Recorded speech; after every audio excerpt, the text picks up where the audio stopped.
if the owner is running 10 to 15% of those stops, chances are that owner is still taking home more pay than they would be paying a driver to run those, because they own the business. It's theirs. They can pay themselves whatever they want, right?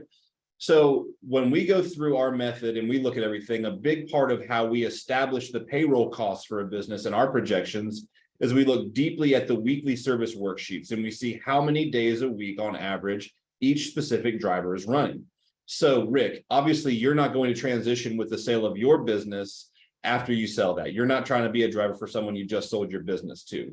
So the way that we would account for that in our pro forma is we would count the number of resources or on-road days that you were making up throughout that business. And we would take the average payroll cost of your standard driver, and we would essentially add another driver into the mix at that pay rate to make up the difference in those resources. Now, if you've got some extra drivers on your payroll and they have the ability to come in and just work more days, we don't necessarily need to add, a driver TBD to that prospectus or that pro forma. As long as we have, proof from your weekly service worksheets that you need 55 resources a week, and we have at least 55 made up through your driver portfolio and whoever's on your driver roster, then we're good to go.